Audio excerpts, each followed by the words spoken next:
Hi guys, it's me. So I made some ground beef for what I was making for lunch today, and now I have a frying pan full of beef drippings. So I thought I would throw together a quick video to show you how to make a beef gravy. Let me get the camera reset and we'll get started. All right, for this video, we're going to need some vegetable oil, some all-purpose flour. I'm using a beef bone broth, but you can also use milk if you want to make a cream gravy. I don't, I have cream gravy already. And then whatever spices you want to add in, and of course a little bit of salt and pepper. So let's get started. All right. All right, so as you can see, we have the pan nice and steamy from the drippings. It is on, I'm gonna go down to medium heat now that I've got it nice and warm. And what we're gonna do first is we are going to make what's called a white roux. Roux are the base for just about any sauce you're going to make. And you have different types of roux. You have a white roux, which is a quick roux to make, and it is the best to use as a thickening agent. You have what's called an orange roux, which is a medium cooked roux, and those are good. In Texas, they use that for their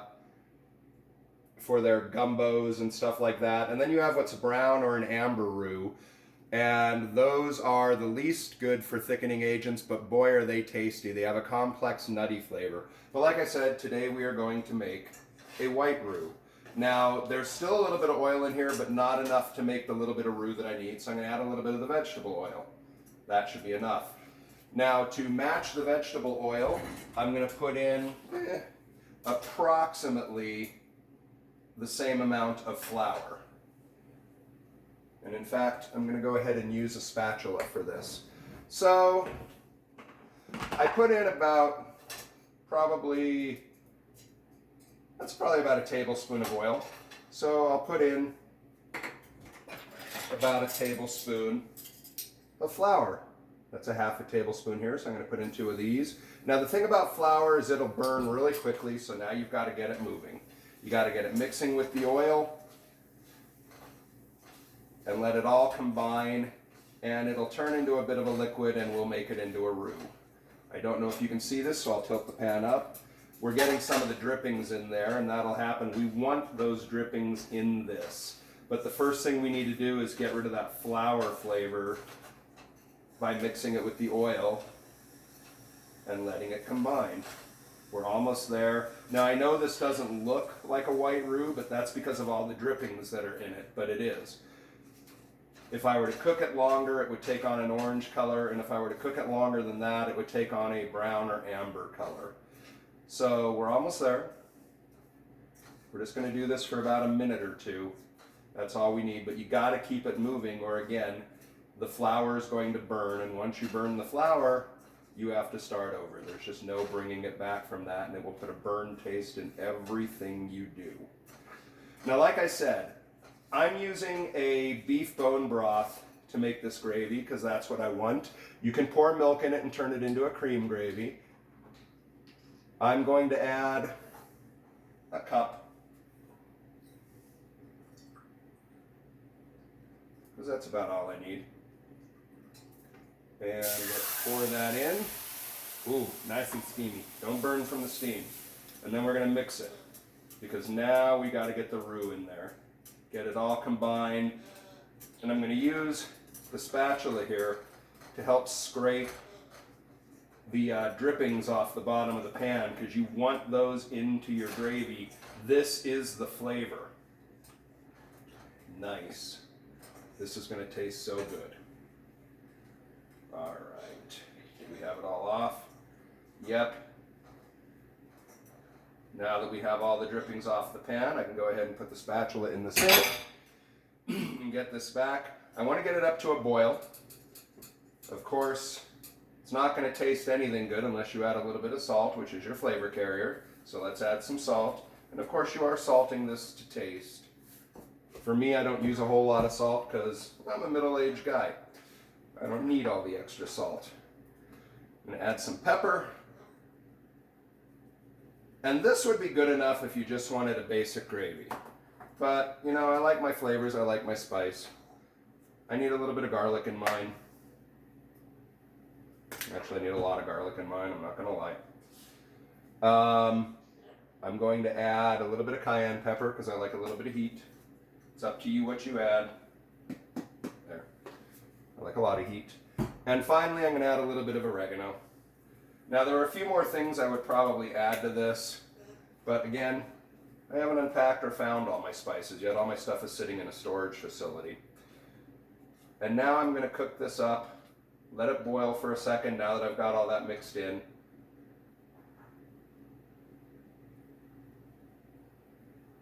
And once it boils, I'm going to turn it down. Put it on medium-low. And it's not going to take long. I just want this to thicken up a little. Get rid of these out of my flour so I can close it up. I don't want anything maybe splashing into it accidentally. And just let it simmer. Stir it occasionally. And it's thickening up from the roux. Now, you can also thicken this, instead of making the roux, if you're kind of scared to make the roux, cornstarch will do it. But what you need to do is add the cornstarch to the cold liquid before you put, and mix it in before you put it on the heat. And then use the heat to combine them. It creates a chemical reaction, thickens it up. I happen to like the roux. I do use both ways when I need to, though. It's starting to thicken pretty nicely here.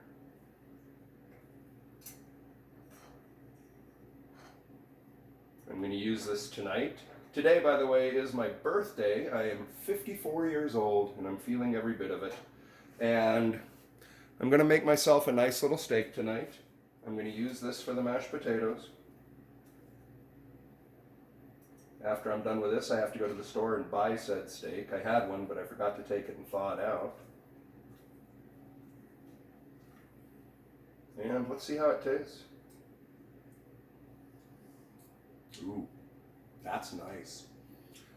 Now, I have no problem sticking this back in after I put it in my mouth because I'm the only one who's going to be eating this gravy.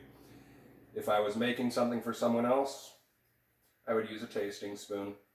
But it's just me in my cave, so caveman's going to eat.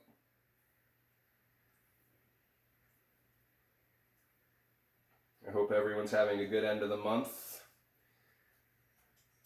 I was kind of hoping that there would be some sort of a suspension of rent for a lot of my friends who have not had paychecks for a couple weeks, and I know a lot of people in this country are worried about how they're going to pay their bills this month and as things go on. But hey, the rich got their discount, so that's all that counts. All right, no, I'm not going to get political here. I'm really not. I'm just frustrated at all this, just waiting for it to be over. All right, this is thickening up nicely. I'm going to turn off the heat. It will continue to thicken as I let it cool off because I can't put it in a container until it's cool. But that is how to make a quick and easy beef gravy that you can use for anything. And by the way, I mean, I use beef bone broth. You can pour chicken broth into this and turn it into a chicken gravy. You can take drippings if you were to put a whole chicken into a slow cooker to make it. That's always a beautiful thing. And again, you can also use milk and make a cream gravy. It's up to you. It's up to you how you spice it too, because flavor profiles are basically what you consider something you like. By the way, for those of you who notice, my hair is actually brushed today. I gotta tell you, so I'm an actor.